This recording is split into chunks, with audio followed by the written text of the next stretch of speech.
welcome back to our lecture series on NTA NET examination. By the way, we are dealing with the subject history, criticism, and theories. And let me remind you what we have been discussing so far, right?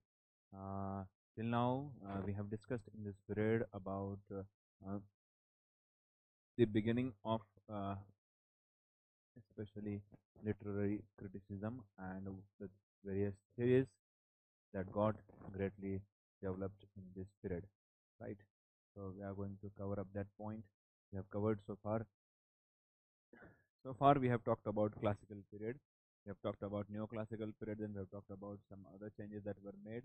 We talked about romantic period, and also we have talked about the Victorian period particularly. Yes, and in the last two lecture series we have talked about Victorian period exactly. And while talking about Victorian period, in case of understanding the uh, development of critical ideologies and critical thoughts that got widespread in the particular period, or no, we have talked about them exactly. While talking about Victorian period specifically, we have highlighted the major factors, particularly uh, that shaped the criticism of Victorian period particularly, right? So we talked about major factors that shaped the criticism of this particular period. Then we talked about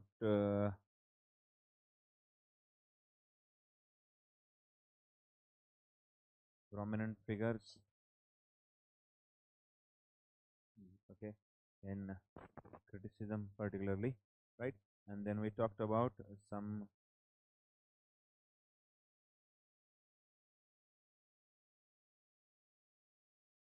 characteristics of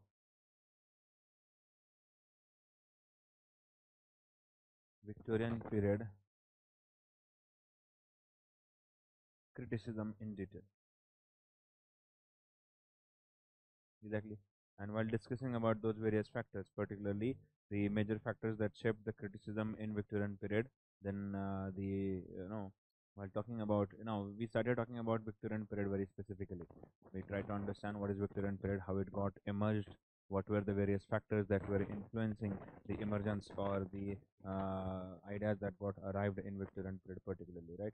And thus it remains a very interesting part for us to realize or to understand, keeping the NET and CET examination to our consideration, right?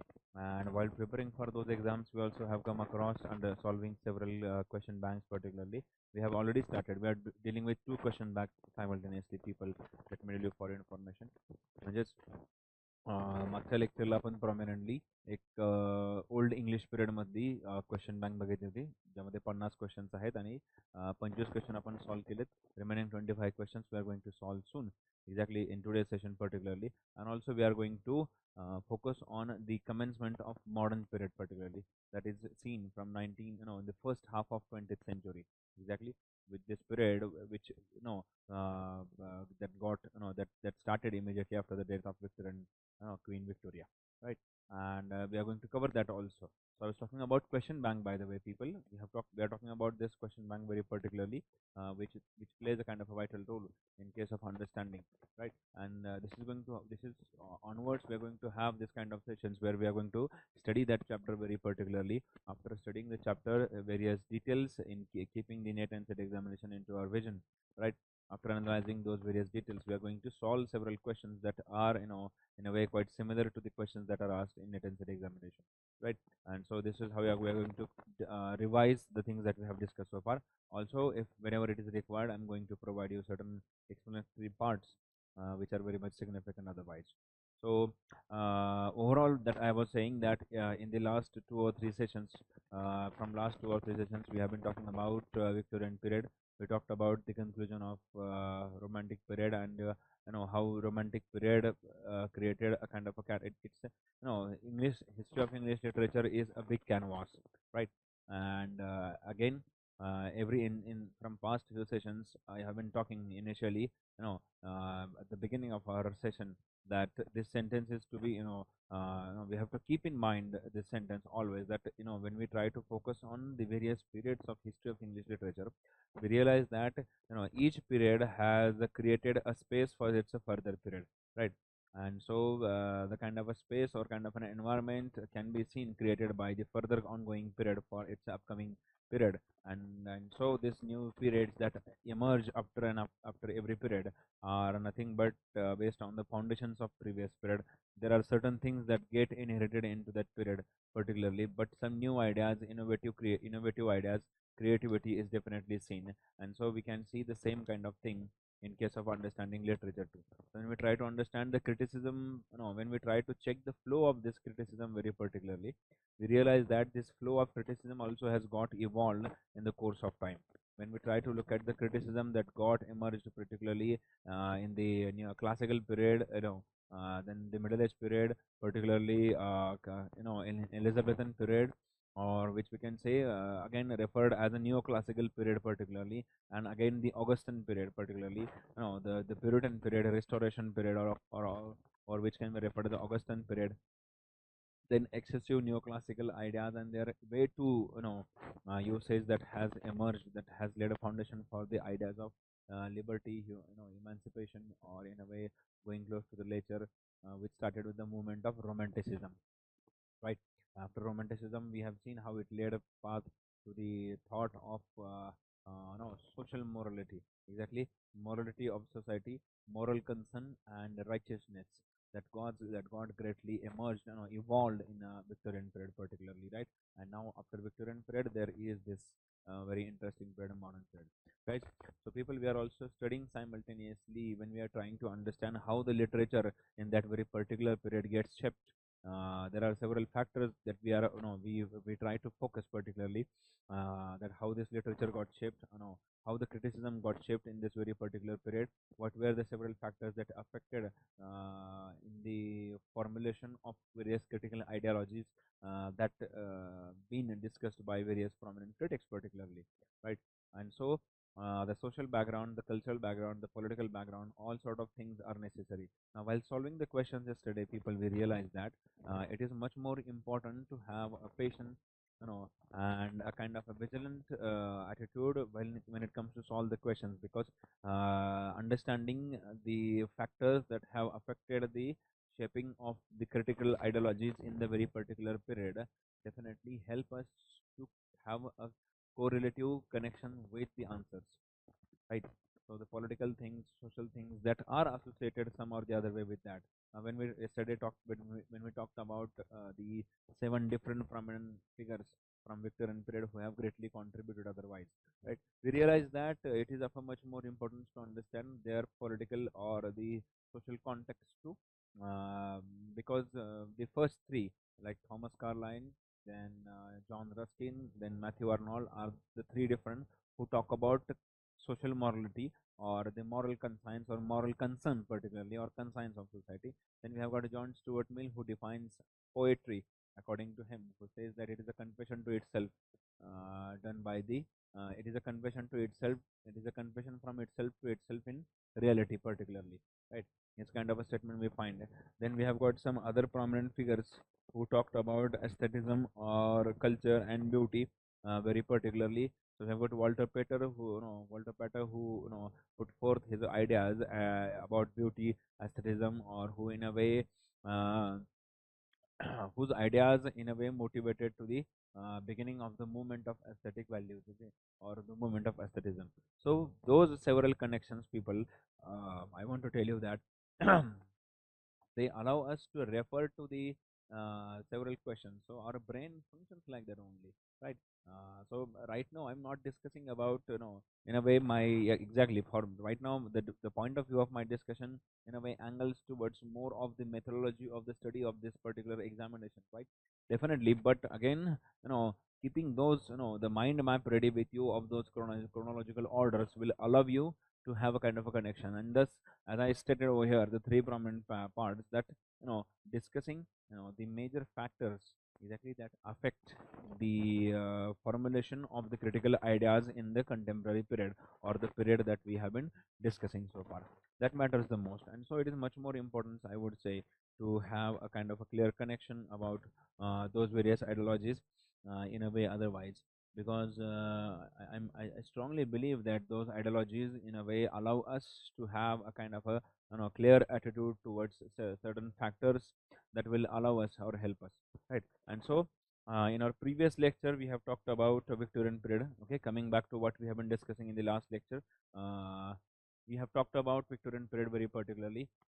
We ended on the day before, the day before previous lecture, or before the previous lecture, we ended on discussing about few prominent figures from Victorian period. Then we talked about the remaining prominent figures of Victorian period, and then we went on discussing several question answers. Right. So today also we are going to do the same thing. We are going to discuss several other questions for sure, and then we are going to discuss about the commencement of modern period in history of English literature and how criticism particularly got greatly developed in modern period. Right. This period remains a very vibrant period because so many what we say social and political things were taking place, and as those things, technology, advancement of technology, globalization, industrialization, the technological advancement, acceptance, cultural exchange, so many ideas are there that got greatly developed. And so we have got very prominent figures like T.S. Eliot, Oscar Wilde, then we have got I.A. Richards, then we have got F.R. Lewis. So many prominent figures are there. The ideas of construction and deconstruction, modernism and postmodernism can be definitely seen over there. It was just not a literature limited to European countries now in modern period particularly, but African literature, American literature, Indian literature, Indian English writing. These are the several factors that we notice particularly when we try to understand the epitome of modern criticism particularly, right? For now, let's move on to solving the question series that we were discussing. It is about Victorian period people. We'll be solving that question series in the first half. Okay. After that, we'll be moving to the actual question series that we have been talking about, right? That we couldn't cover. So we're talking about the Old English literature particularly and various explanations that we have, right? Let's go and try to understand that very sure.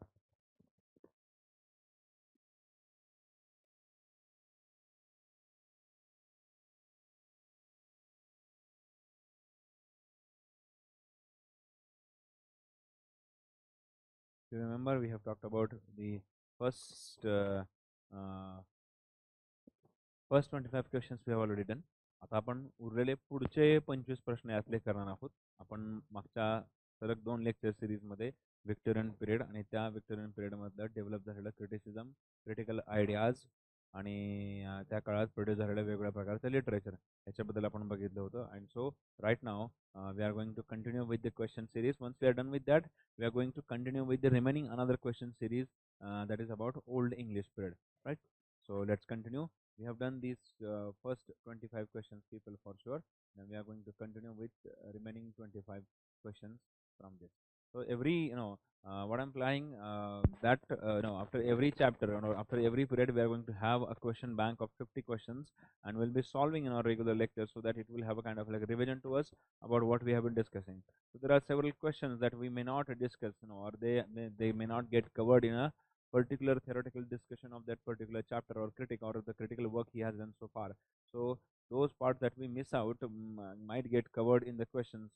So it is much more important to look at those question series and the questions that we discuss in the class also with a great seriousness, because as we are preparing that for our NetSet examination, it is not our single casualty may keep us away from the success, right? And as we decide that we will not keep away ourselves from success, it is better to prepare in all sort of way, right?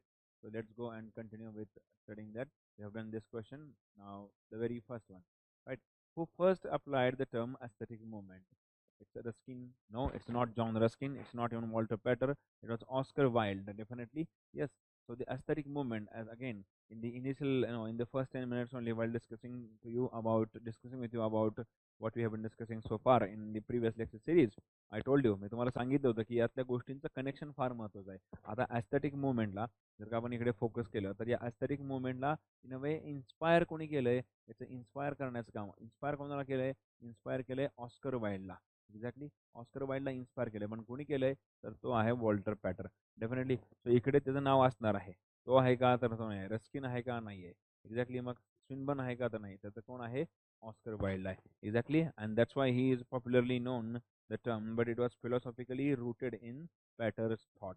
Exactly. So याचा in a वे याचा originator कोण आहे असं जर का question आला असेल तर definitely it's a Walter patter.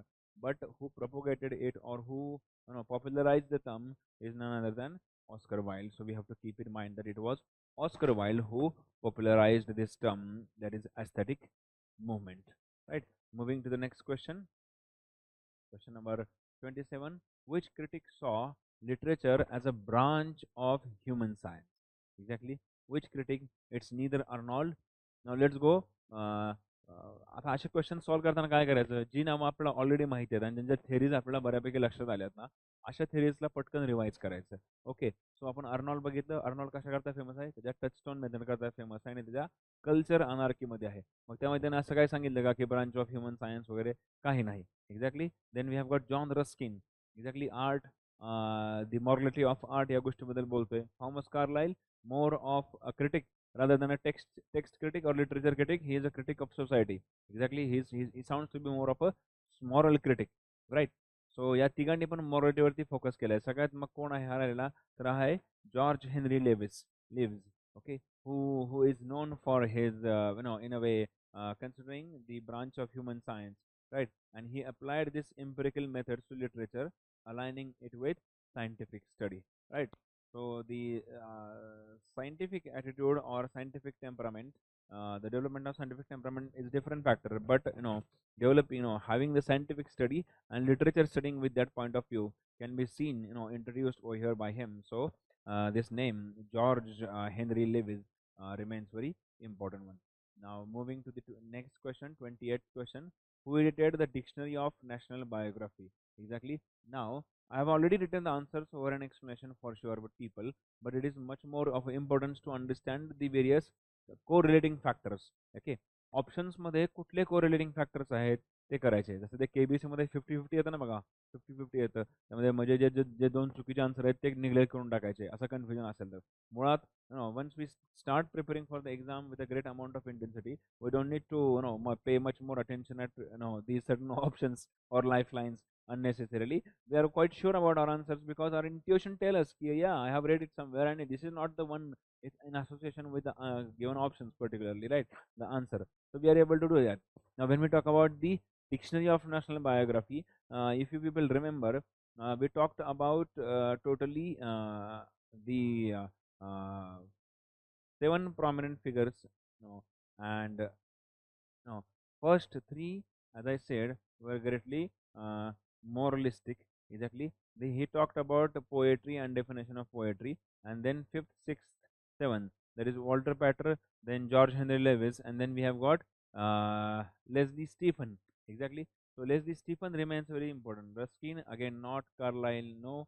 So it is Leslie. Yes, it's Leslie Stephen or Leslie Stephen, right? His historical biographical work reflects ethical and contextual criticism.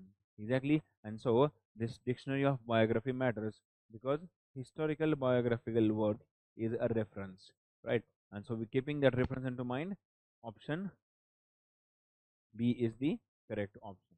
Moving ahead with 29th question, we have the book Heroes and Hero Worship was published in. Exactly. We need to know who has written this book. It was written a book by Thomas Carlyle. Okay. आता यातलं सगळ्यात महत्त्वाची गोष्ट काय, काल आपण अभ्यास करताना बघितलं की यातले बरेचसे जे ऑथर आहेत ना किंवा क्रिटिक आहेत ना, हे एकमेकांना कंटेम्पररी पिरियडमध्ये आहेत, एकमेकाला सिमिलर पिरियडमध्ये आहेत. एक्झॅक्टली. एखाद दुसरं डिकेड मागे पुढे आहेत, पण हे बऱ्यापैकी सेम पिरियडमध्ये आहेत. त्यामुळे त्यांचा क्रोनॉलॉजिकल टाइम स्पॅन लक्षात ठेवणं आणि कुठल्या पिरियडमध्ये कुठलं वर्क डेव्हलप झालं होतं, राईट. आता नो आय एम सॉरी, सोसायटीकडे बघताना, right. So society and that too with great moral values. Exactly. Society with great moral values हा कुणी थॉट पुढे आणला होता, तर तो आणला होता थॉमस कार्लाइलने. Exactly. It was Thomas Carlyle. Exactly. तर मग हे काम कुणाचं आहे, तर हे काम हिरोज अँड हिरो वर्शिप हे काम कुणाचं आहे, थॉमस कार्लाइलचं. आता थॉमस कार्लाइलचा जर आपण पिरियड लक्षात घेतला तर तो आपल्या लक्षात येईल की त्याचा पिरियड हा प्रॉमिनंट कुठला आहे, 1841 पासून आहे, राईट. सो 1841ला त्याने हे काम इन a way we realise that हे काम त्याने त्या काळी पब्लिश केलं होतं किंवा त्याला जास्त पॉप्युलर झालं होतं. म्हणून हे काम कधी त्याने लिहिलेलं, कधी फेमस झालं होतं तर एक नाही बघा. On heroes, hero worship and the heroic in history outlines Carlyle's theory of great men shaping history. Exactly how great men create history, how they give a significance to the historical event or time span they lived in.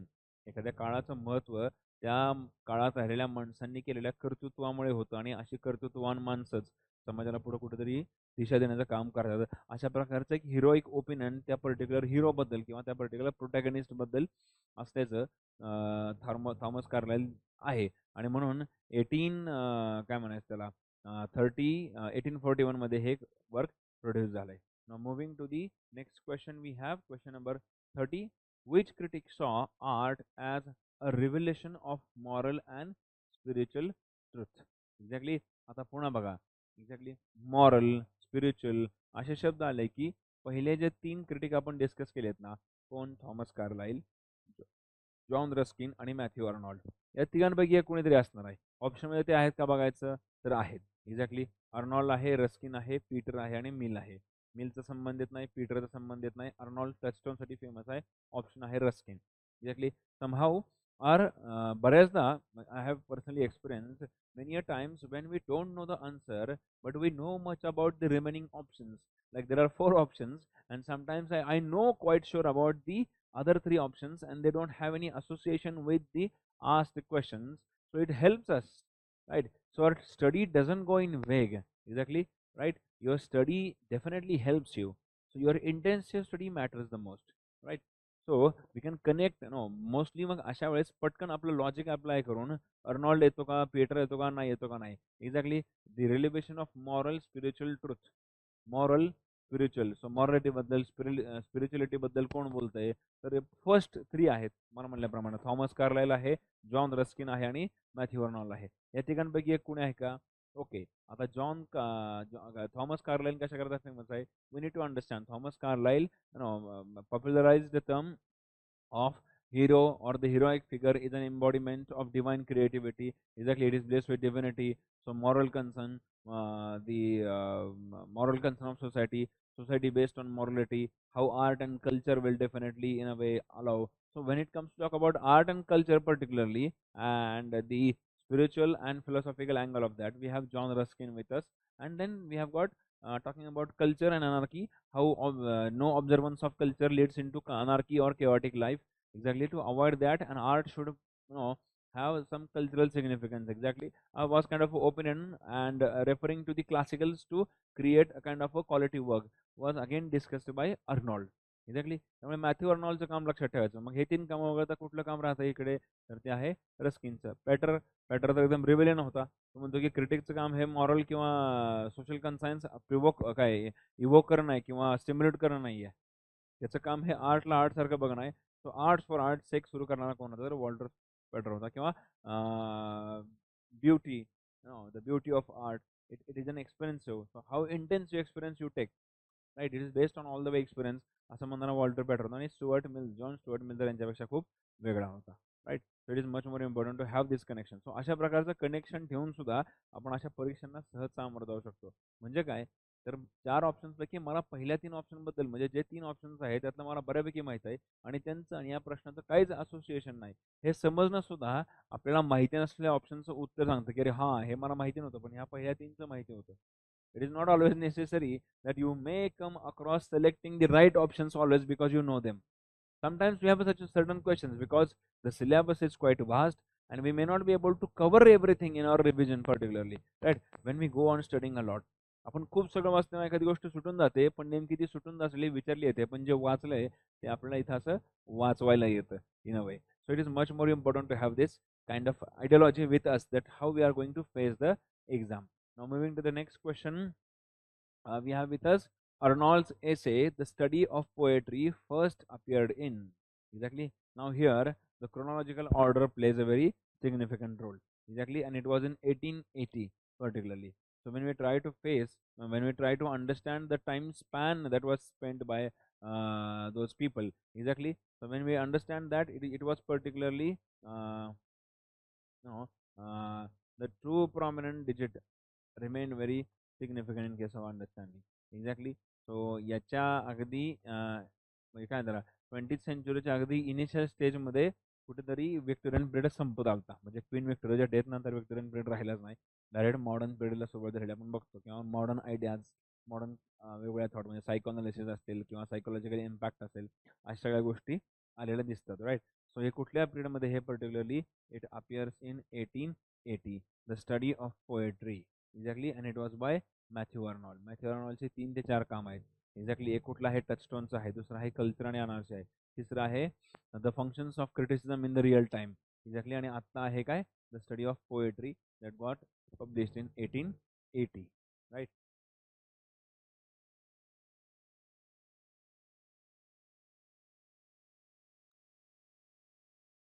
The 32nd question we have on screen.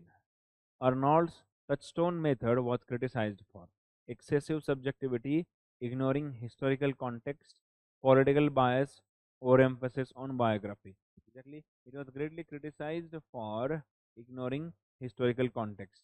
And so, the later critics argued it disregarded context and culture, focusing narrowly on textual comparison. Exactly. So, they said that there is no point in that. So, somewhere this is in a way, I'm sorry, this is in a way otherwise promoting or denouncing the individual talent. Exactly. So individual talent ला काय आहे का नाही खरा अशा एका लेबलाइजनी पण त्याला criticise केलं गेलेलं होतं. So it is much more important to understand this significant factor too, right? And so the option is option B. The correct answer is option B. Now, 32nd question. Who said criticism is a disinterested endeavor to learn and propagate the best that is known and thought? चला आता इथे पुन्हा इथे मी ऑप्शनला already तुम्हाला समजावा म्हणून okay just for your information I have already provided the answer but what if there wouldn't be an answer available exactly we have to focus on the work of those 4 options particularly. आपल्याकडे जे 4 options इथे दिलेले आहेत त्या 4 ऑप्शन्सकडे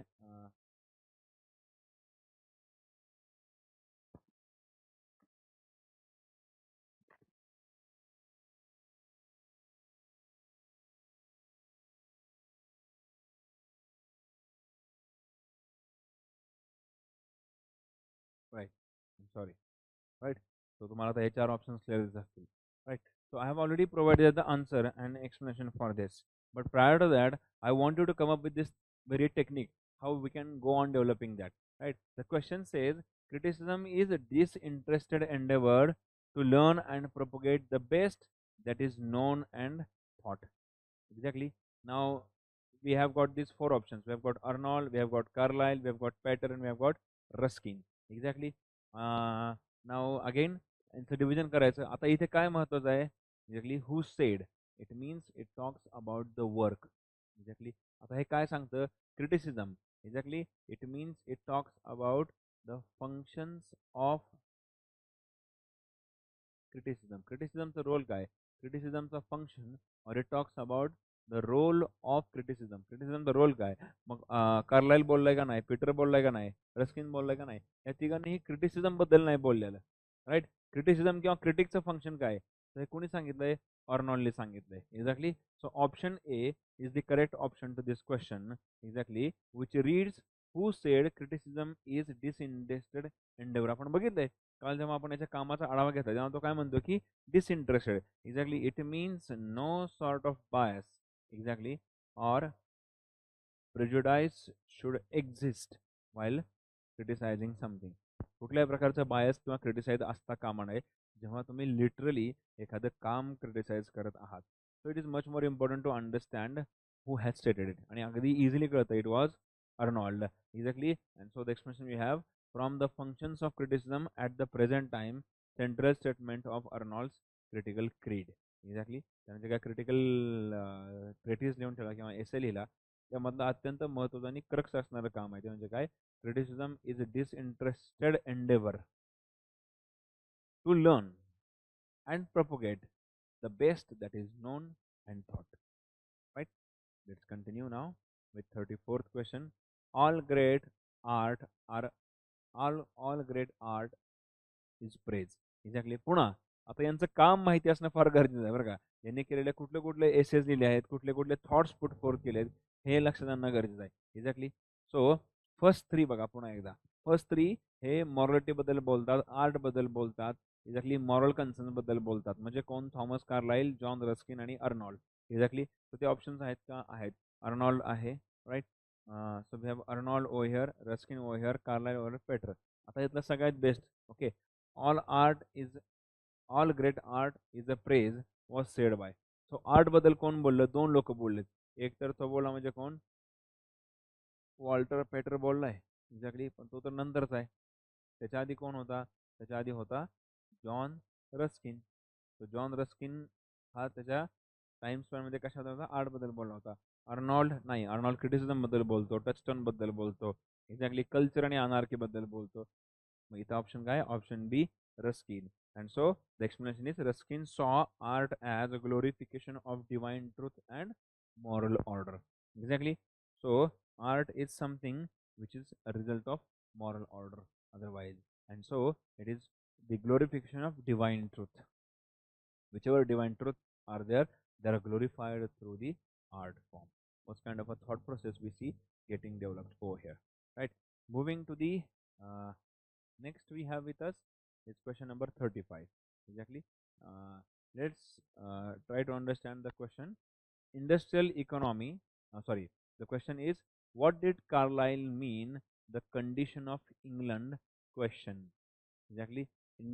So he talked about industrial economy, social and moral crisis of England, colonial expansion, or religious debate. So again, as I stated, it is much more important to understand the work. त्यांचं काम माहिती पाहिजे आणि कुठल्या कामामध्ये त्याने कशाबद्दल ideas express केले आहेत, कुठल्या कामामध्ये कशाबद्दल थॉट सांगितलेले आहेत, हे माहिती असणं एकदम गरजेचं आहे.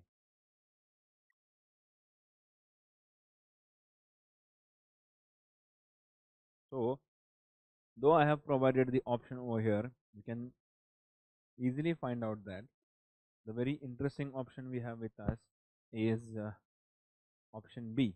Exactly. So he talks about the so he the Thomas Carlyle ने काय केले?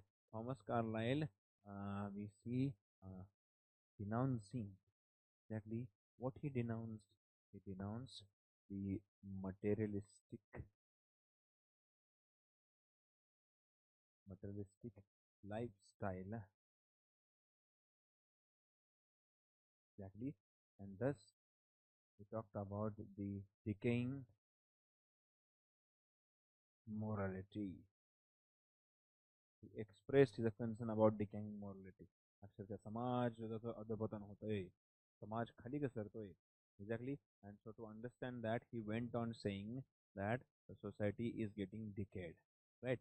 So हे कुणी म्हणलं? म्हणून what did Thomas Carlyle mean by the condition of England? Condition म्हणलं की कुठल्या कंडिशन बद्दल येतो? तो बोलतोय सोशल कंडिशन बद्दल. सो इंडस्ट्री इकॉनॉमी नाही, current expansion no, religious debates no. He talks about the social and moral crisis of England, and so he refers to the concern over England's social decay and spiritual emptiness amid industrial growth. Exactly. And so we find the critics questioning, exactly, we have made a progress, but at what cost? Exactly. And so we find those questions greatly raised by the Victorian age critics only. Right. And so we have got people explaining like Matthew Arnold or Walter Petter too in our second page, or we have got people like John Stuart Mill, then we have got the people around like G.R. Lewis, G.S. Lewis, who says that the psychological notion or the decaying of society otherwise. तसा समाजाचं अधपतन होतंय वगैरे वगैरे. ठीक आहे. Let's move to the next question we have. Question number 36. Which Victorian critic foreshadows new criticism's objectivity? So आता हे कुणी वापरले? तर सगळीकडचं अप्रोच कुणाकडे आहे? It is all about the empirical approach. Exactly. मग हा एम्पिरिकल अप्रोच किंवा फॉर्मलिस्ट अप्रोच कोणी आणला? तर तो आणला लेविसने, कार्लाइल नाही. रस्किन नाही, अर्नॉल्ड पण नाही. एक्झॅक्टली, हे तर अगदी मॉरलिस्ट आहेत. एक्झॅक्टली, क्लासिकल मॉरलिस्ट आहेत हे तिघे जण. त्यामुळे याच्यामध्ये खरा आन्सर कोण आहे? Lewis. Exactly, and his empirical method anticipated, exactly, somehow he tried to foresee, exactly, the formalist approaches focusing on the text and structure. Exactly, so the idea of structuralism, exactly, and forms, meaning of forms, how science works, all sort of things आपण पुढे आपल्या चर्चेमध्ये discuss करणार आहोत. तर या सगळ्यांबद्दल deeply कोणी बोलायला दिसतं तर हे याचं फाउंडेशन्स कुठे आहेत, या आयडिया कुठेतरी कुठे कन्सिडर आहेत, तर त्या आहेत लेविसच्या. Question number 37. Pater's The Renaissance was first published in. Exactly, हा थोडासा पुढचा आहे बघा. एक्झॅक्टली, जर आपण काम बघितलं, आपले जे पहिले तीन आहेत ना मुख्य, कार्लाइल, रस्किन आणि अर्नॉल्ड, हे कुठे येतात, तर यांचं काम हे थोडंसं फर्स्ट हाफच्या सेकंड फेजमध्ये येतं आणि सेकंड हाफच्या फर्स्ट फेजमध्ये येतं. राईट.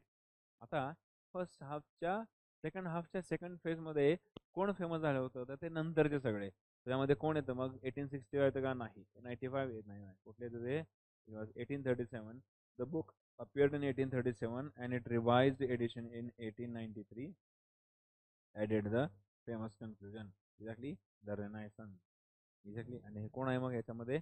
पॅटर, वॉल्टर पॅटरचं रेनायसन्स नावाचं पुस्तक.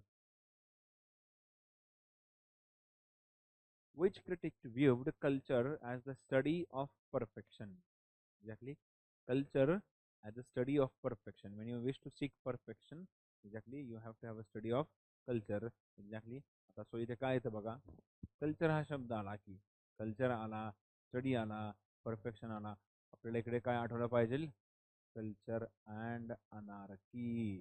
एक्झॅक्टली, कारण कल्चर मधूनच परफेक्शन घेता येतं, अदरवाईज अनार्की होते, असं कोण म्हणलं होतं? Option A, Matthew Arnold.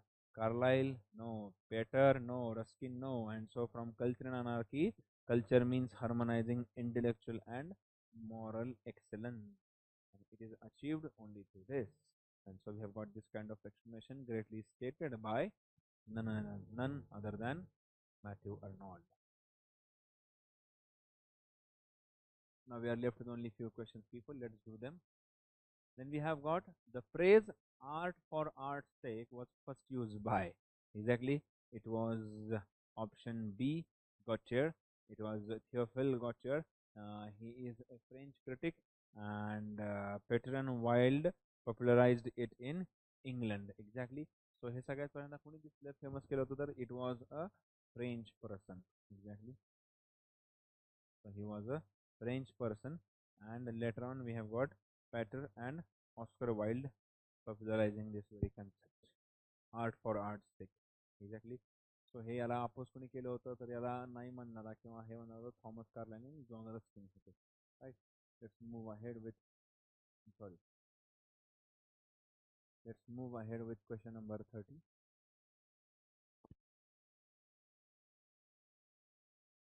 Yes, Philistine. Arnold's Philistine, barbarian, and populace correspond to. Exactly. So it is a kind of a greatly.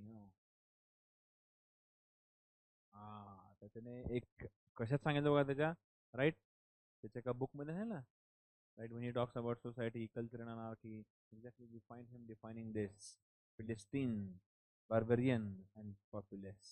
Exactly, it is not a poetry, it is not a religious dominance, it is not a literary genres, but they are the three classes of society.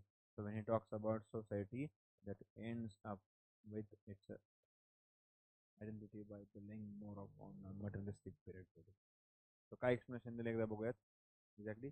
So Arnold classifies English society: aristocracy, that is barbarian; middle class, that is Philistine; and working class, that is populace.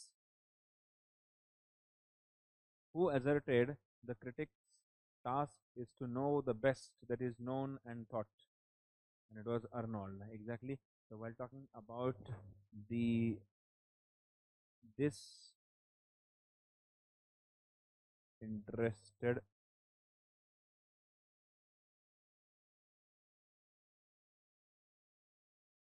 disinterested endeavor.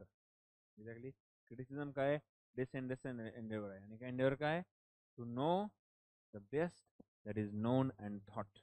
Exactly. It is by Arnold only. So it is the core principle of Arnoldian humanism. Exactly. अर्नॉल्डने जे humanism promote केलं त्या ह्युमनिझमचा core एलिमेंटिव्ह part कुठला आहे to know the best that is known and let's move to the next question we have. Question number 42, people. The term gem like a flame. Exactly. Who is this one? Gem like a flame. So now the term itself talks about in a way a kind of a rebellion thought.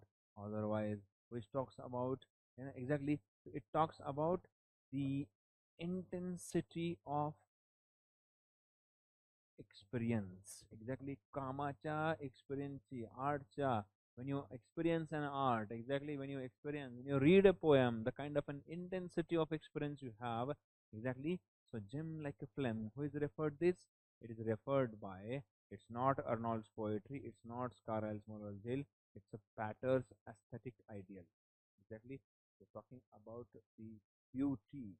Exactly, and the intensive experience. It was Pater, exactly, and from his the Renaissance, symbolizing the intensity of aesthetic experience. Exactly, as I stated, aesthetic. So aesthetic experience किती कामाचा आहे, किती इंटेन्सिटीचा आहे, त्याच्याबद्दलचं discussion कोणी केलं होतं. It was done by the term. Exactly, it was again referred by Walter Pater in his work The Renaissance. Moving to the next question we have. Question number 43. Who advocated art as the expression of life's moral order? Exactly. Now talking about art, again relating it with moral. Who did this? Exactly.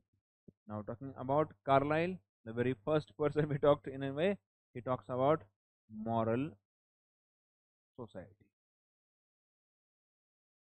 We have got John Ruskin, who talks about art and morality. Let's check the option. Pater, who talks about the aesthetics, aesthetic. Arnold talks about touchstone. Ruskin, Wilde, Oscar Wilde, again, propagation of Walter Pater healthcare. So it is none other than, exactly, we focus that, it is none other than Ruskin. So he believed art reveals divine and moral truth. So the expression art as the expression of life's moral order is coming from John Ruskin. Moving to the next question, question number 44. Who among these was associated with Fraser's magazine? Right? We have talked about the famous magazines in Victorian period. Exactly how those magazines got widespread. There are around 3 to 4 magazines exactly, and the initial one or quite that got quite famous is uh, Fraser's magazine. Exactly, it was neither Lewis, not Arnold, not Pater. It was Thomas Carlyle. And let's read the explanation we have for this. Exactly, Carlyle published early essays in Fraser's magazine, a major Victorian periodical. Exactly, a major Victorian periodical. Hmm. So we need to know about the names of those magazines too. Moving forward, we have question number 45. To see the object as it is in itself, its reality is refers to Arnold's principle of disinterestedness, Pater's subjectivity, Ruskin's truth of nature, or Mill's introspection. Exactly. So now let us again revise the works that they have done. Arnold, principle of disinterestedness. Yes, it goes with this. Now, why it doesn't go with Peter's subjectivity?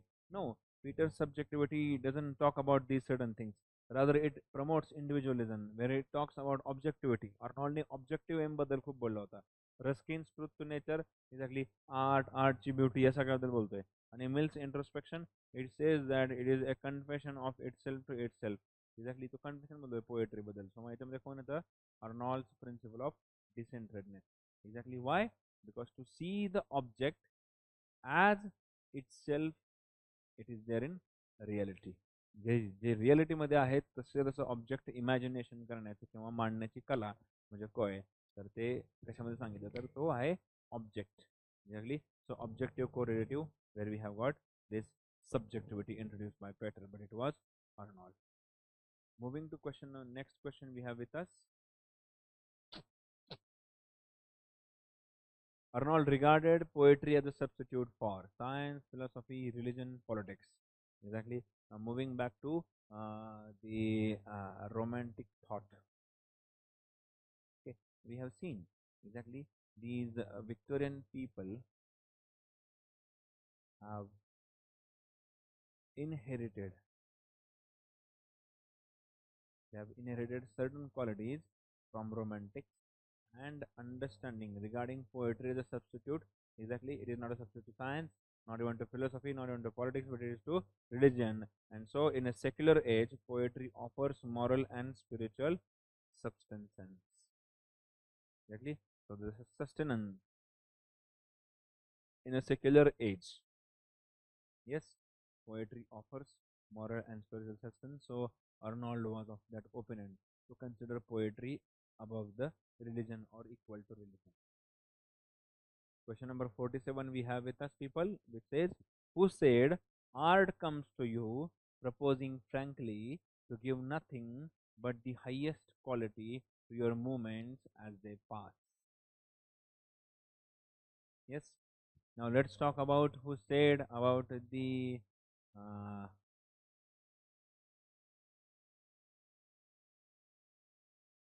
आपण मगाशी refer केलं तर बघा, intensity of aesthetic एक्सपिरियन्सशी relate करता येते का? आणि हे कोणाचं होतं? खालच्या ऑप्शनकडे बघूच नका, हे कोणाचं होतं? Walter Pater. आता इथे काय म्हणलंय बघा, art comes to you proposing frankly to give nothing but the highest quality to your movements as they pass, which remains your experience. Exactly. And what kind of experience? The intensive aesthetic experience. So it is neither Arnold nor Wilde nor Ruskin, it was Walter Pater. He defines art's role in enriching fleeting experiences, core of aestheticism. Exactly. And so we have talked about it quite earlier in an already discussion. Moving to the 48th question we have, which critic most closely links beauty with utility and morality? Beauty with utility and morality. Exactly. So it is nothing but the sensation of art. Who else could be? It is neither Peter nor Arnold nor it was Ruskin people. John Ruskin. Exactly, relating art, its beauty with utility and morality. How? He rejected aesthetic isolation. Beauty must serve truth and goodness. The 49th question we have, the Renaissance subtitle is Study in Art and Poetry, Studies in Aesthetic Experience, Essay on Art and Ethics, Philosophy of Beauty. Exactly, and we need to know the subtitles too. Okay, now it is neither, it is Studies in Art and Poetry because the Renaissance Studies in Art and Poetry, published in 1873 by Peters, major aesthetic treatise. Exactly, treatise on aestheticism. Again, की ज्याने Oscar वाईल्डला aestheticism किंवा beauty बद्दलची the movement of aesthetic beauty हा ही movement सुरू करायला तिने पॉप्युलराइज करायला प्रोवोक केलं होतं किंवा मोटिवेट केलं होतं. And the last question of this session we have is, which of the following best defines Victorian criticism overall? Which of these exactly?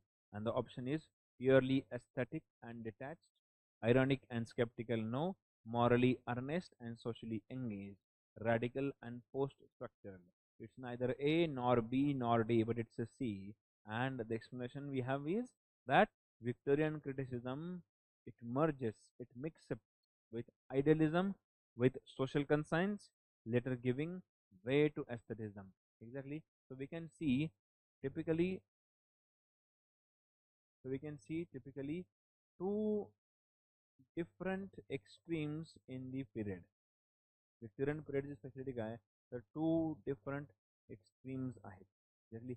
एकीकडे काय म्हणायचं त्याला, मॉरल आयडियलिझम पीकला आहे, तर दुसरीकडे काय आहे, सोशल कन्सायन्स पण आहे पीकला, आणि एकीकडे काय आहे तर एस्थेटिसिझम आहे. Exactly. So in a way they are going high. Exactly. And though दस याचं काय म्हणू शकतो आपण, it merges. Exactly, it merges together, right. So this was all about the Victorian period and the different questions we have so far, people. Exactly. We are talking about Victorian period very particularly. We have talked about several factors, right? Uh, by the way, we talked about the Victorian period in a straight way, then the major factors shaping, then we talked about the prominent figures in the period, then we talked about characteristics of Victorian period criticism, right? And it is much more important to know the prominent figures and the work that they have done, various what we say, critical essays, or in a way treatises that they have written so far. ते समजून घेणं, त्यांचं वाचन करणं अत्यंत महत्त्वाचं आहे. त्यामुळे प्रत्येक पिरियडमध्ये क्रिटिकल एसेसचं काय काम असतं हे आपण नक्की समजून घेतलं पाहिजे. Now we are going to move with another questionnaire for sure, in which we are yet to discuss the remaining 50 questions. Exactly. But before we move to talk about those certain factors, uh, let's conclude our today's session on Victorian period over here. आता आपण यानंतर पुढच्या एका question series बद्दल बोलणार आहोत, right, which talks about the old English period, right. But prior to that let's take a break for 5 minutes. 5 मिनिटचा break, आणि त्यानंतर आपण पुन्हा आपले लेक्चर सुरू करूया.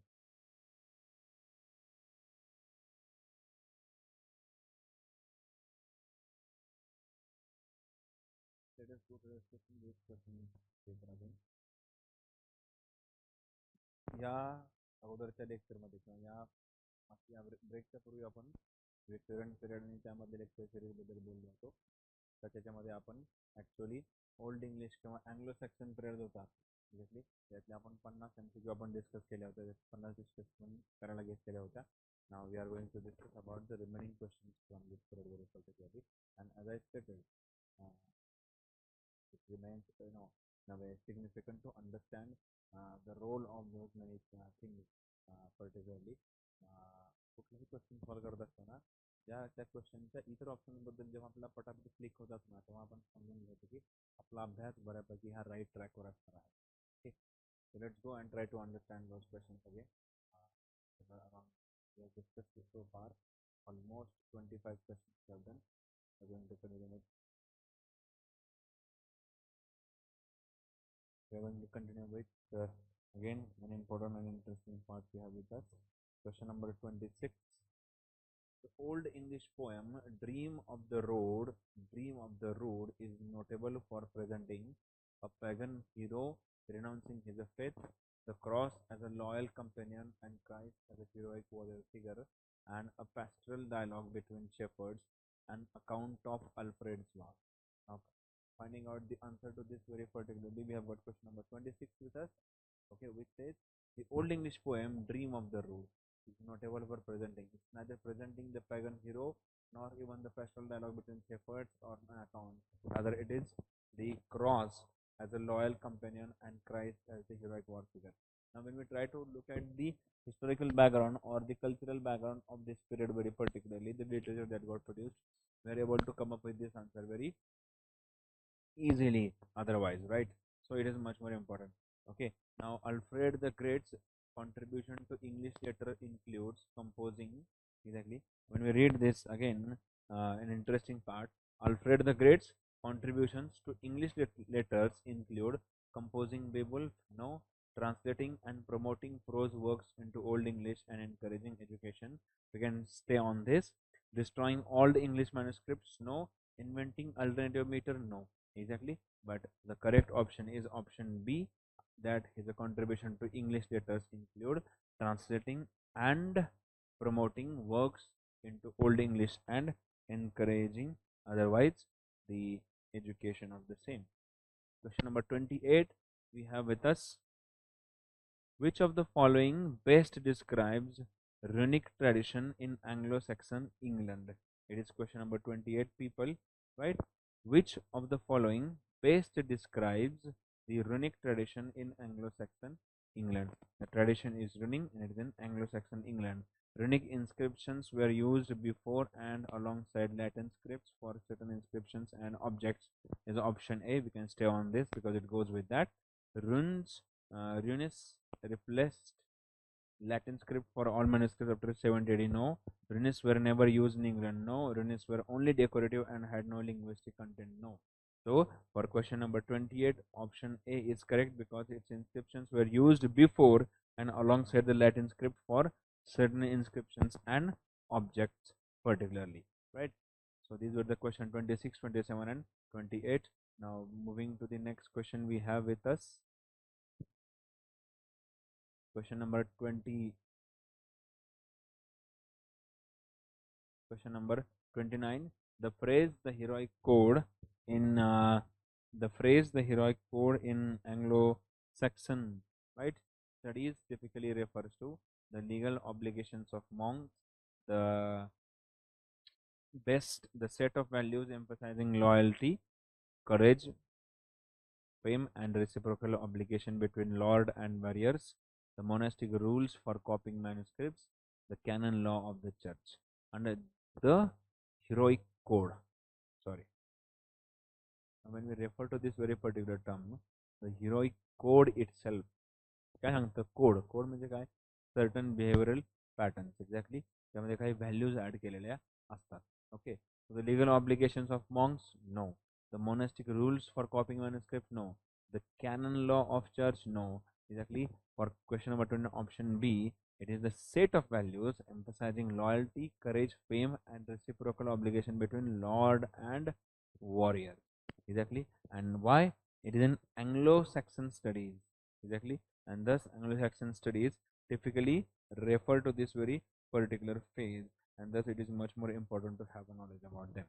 Now the 30th question we have with us, the Battle of Brunanburh is commemorated in Anglo-Saxon sources as a legendary tale of King Arthur only, a key victory establishing Ethelstan's reputation celebrated in Old English poem, a Viking poem about raiding Spain, a normal ballad. Exactly. And the correct option for question number 30 we have with us is option B, a key victory establishing the reputation of celebrated people. Right. So option B is the correct answer for question number 30. Moving to question number 31. Which of the following is yes,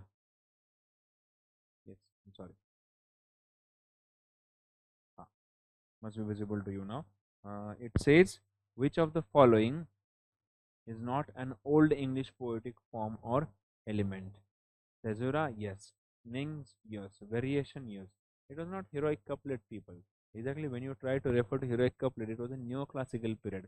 Exactly greatly used by Ben Jonson or in a way by John Dryden and Alexander Pope particularly. Right. So those are the prominent figures who used this very particular form. Right. And moving to the next question we have 32. The Old English poet, author or Bede wrote in which language? It was not Old English. It was not option A, no. Old English, no. Old Norse, no. Latin, yes. The Middle English, no. It was Latin, people. For question number 32, option C, Latin is the correct answer. Right. Moving to the 33 question we have with us. The Anglo-Saxon period, no, sorry, the Anglo-Saxon Chronicle is a single poetic epic, right? No, it is not even a single poetic epic. It is a collection of annals or narratives recording events in Old English, a collection of riddles, a Roman administrative document. Neither D nor C, not even A. It is option B, quite correct for question number 33. It is a collection of annals or narratives recording events in Old English. Exactly. And so Anglo-Saxon period or the chronicle referring to the period of Old English can be considered that. Now we have question number 34 with us, which says, how is alliteration structurally used in typical Old English line? It occurs on any three syllables randomly. No, the first stressed syllable of second half line alliterates with one or both straight syllables of the first half line. Option C, all words in the line must begin with the same letter. This is the current one actually. And the fourth one we have that exactly option D, only unstraight syllables alliterate. No, option B, I'm sorry, option B is the correct answer for this very question number 34. Now talking about question number 35, we are focusing on Old English period people particularly. Question number 35, the wanderer expresses a worldview often called courtly optimism, elegiac or stoic reflection on exile and impermanence of earthly joys, pastoral simplicity, devotional mysticism exclusively. Nay, it is neither an optimism, it is not even pastoral simplicity, it is not even devotional mysticism particularly, it is an elegiac or stoic reflection on exile and impermanence of earthly joys. Right? Further we have is which work is an Old English homiletic piece rather than a poem. Which work is an Old English homiletic piece rather than the poem? It is the Seafarer, Alfred's translation of Pope Gregory's Pastoral Care, Beowulf or Widsith. Exactly. It is neither the Seafarer. Exactly. Option B is the correct option answer of this question. The Old English word sweep is derived from Old English sweepen. This illustrates which process? Borrowing from French, native Germanic development and regular sound change, borrowing from Latin during Renaissance or invention of the 18th century. It is B, people. Option B is the correct answer for question number 37. That is a native Germanic development and regular sound change. That is Old English, Modern English kind of thing. Moving to question number 38.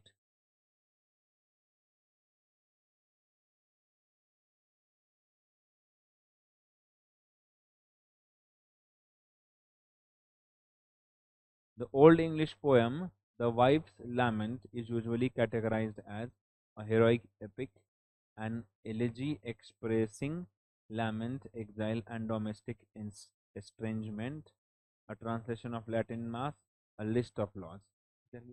Title itself, Old English poem, The Wife's Lament. Heroic epic, no. A translation of Latin Mass, no. A list of laws, no. Option B is correct for question number 38. An elegy expressing lament, exile, and domestic estrangement. 39th question. Old English poetry's oral composition technique is often associated with which scholar's theory? Old English poetry's oral composition technique is often associated with which scholar's theory? It is neither F.R. Lewis, Northrop Frye, or Harold Bloom. It is Milman Perry and Albert Lord. Oral formulatic composition. हेच आहे ना, यातूनच reference करतो या दोन्हीतला. Then fourteenth question we have. Which of these was not typically a subject of Old English riddles in the Exeter book? Which of this was not typically a subject of Old English riddles in the Exeter book? Everybody's object, yes, it was. Natural phenomena, yes, it was. Animals or tools, it was. Which was not? A courtly love situation, option C, with knights and ladies. Right? This is about question number 40. Moving to question number. Sorry.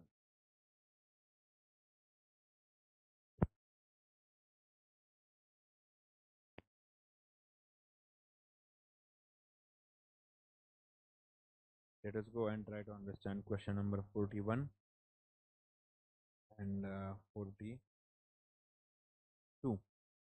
Which monastery is associated with the production of many Northumbrian literary text. Example Bede's Circle. Question 41 and 42. Which monastery is associated with production of many Northumbrian literary texts? Whitby and Lindisfarne, Canterbury only, Glastonbury exclusively, Westminster Abbey in 500 AD. It is neither Canterbury only nor Glastonbury or Westminster. It is Whitby and Lindisfarne. Exactly, Lindisfarne.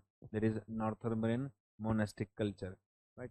So for question 41, option A is the correct option.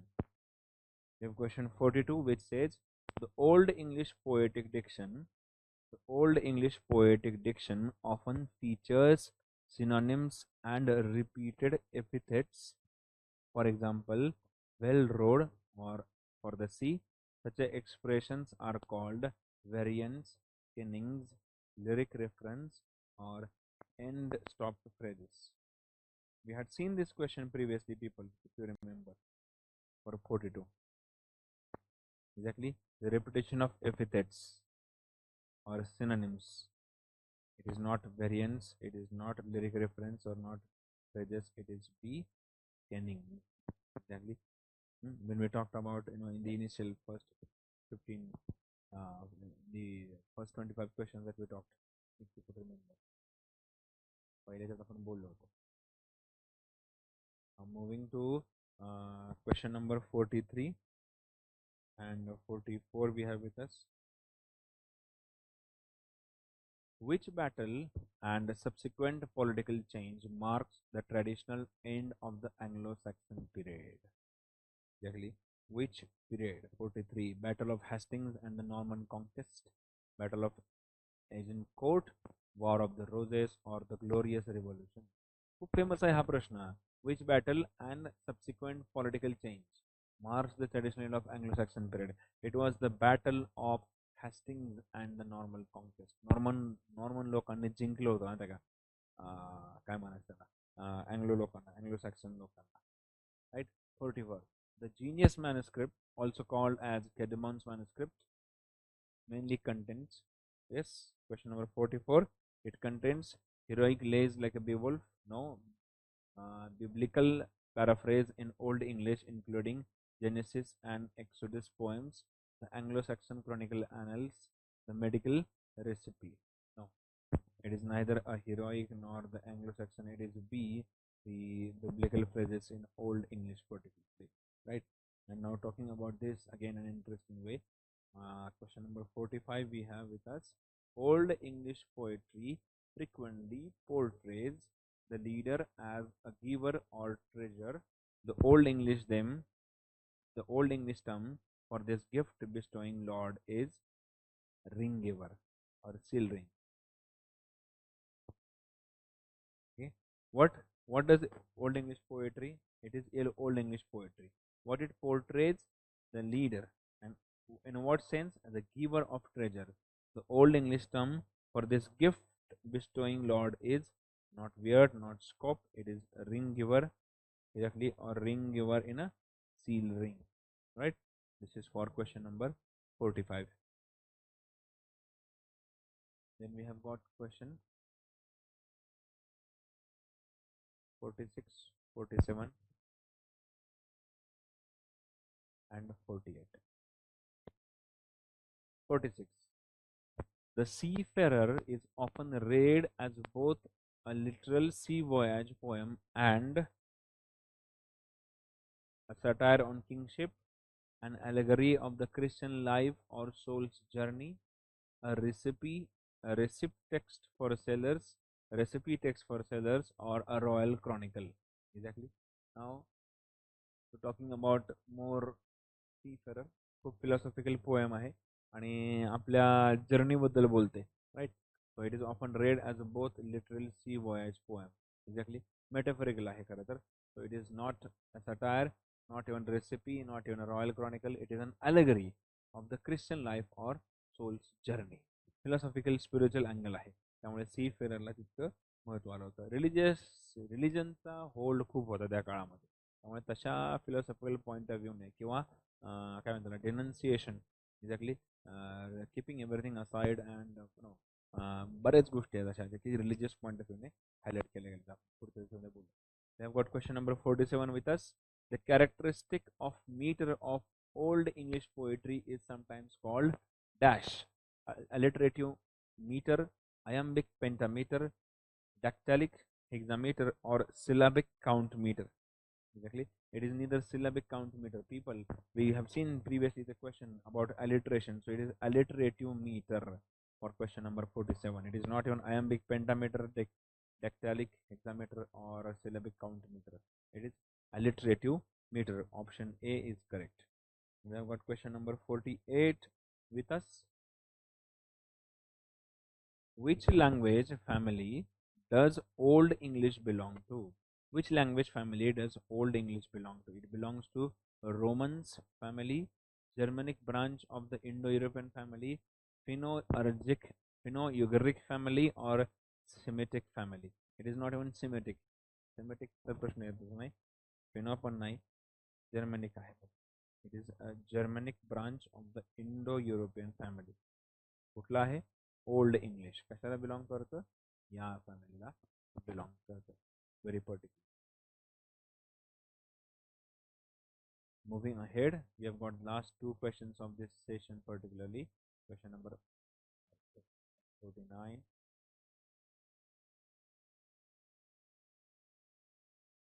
The poetic device where different words with the same meaning are repeated. The poetic device where different words with the same meaning are repeated. For example, stern heart and soul mind is intended to make the line longer artificially, provide poetic variation, emphasis, and aid oral composition or memory, confuse the audience, serve as a legal evidence. याचे सोपी काम बघा बघितलं आपण. Make the line longer होऊ शकत नाही. Sensible बघूयात. सी कन्फ्युजेस ऑडियन्स, सेन्सिबल नाही. डी सेन्सिबल नाही. बी जास्त सेन्सिबल आहे. Provide poetic variation, emphasis and aid for composition. Which of the following is a correct pairing of poem and theme? Which of the following is correct pairing of the poem and the theme? Exactly. Beowulf, Country Love, 999. The Seafarer, Instructions for the Shipbuilding, nahi. Soul's Journey hai. Judith, A Fabric Making Guide, nahi. The Wanderer, Exile, Loss and Reflection on Fate. So option B is the correct option for question number 50. So this is here we end up very interestingly about our this lecture series, particularly people, right? So to revise what we have been discussing so far, exactly. To again remind you, for the first in this lecture series, we just had a revision of particularly few ideas of Victorian period, right? मग आपण त्यानंतर काय केलं, एक question bank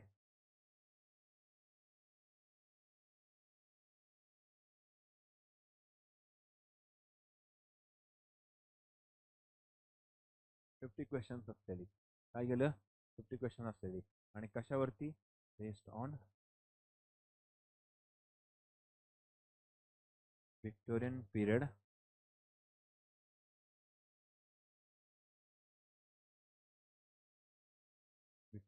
criticism वरती बघितली, right? Thirdly, we have seen the Old English, or which is also referred as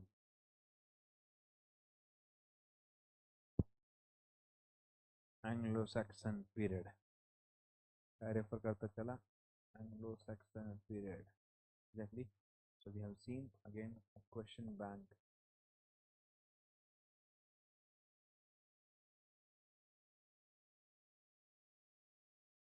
Right. So those many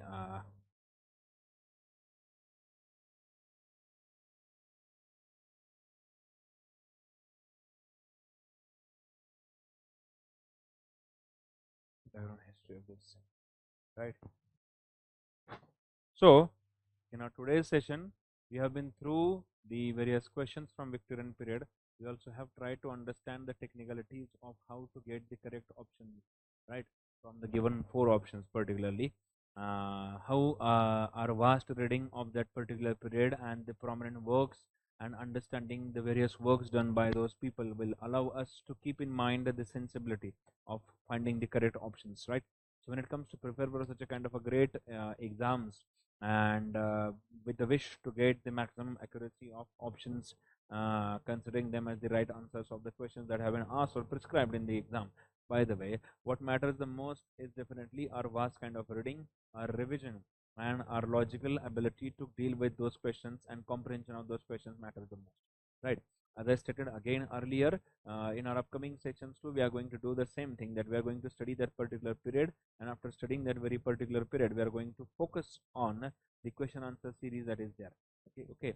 So what I'm planning onwards is that I'm continuing with the period that I have already discussed, and also a questionnaire, the way we talked about this Old English period question bank, right? So now the further part, exactly after Old English, which period is there, now the further period will be discussed in the question bank form, right?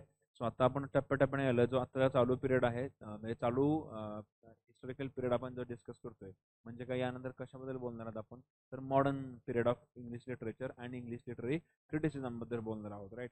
The critical theories that got evolved in modern period, आणि मग त्याच्यावरती आधारित question bank.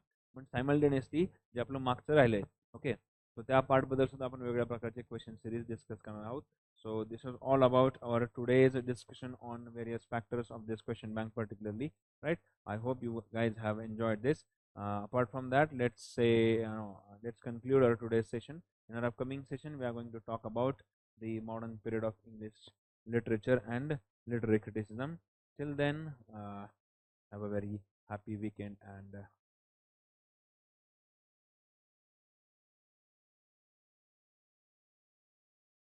right. So let's conclude our today's session on this note, right? We are going to start with this modern world otherwise, right? So I was planning to have this with us, but let's say no, that's not an issue, right? Let's see. Battle of Hastings.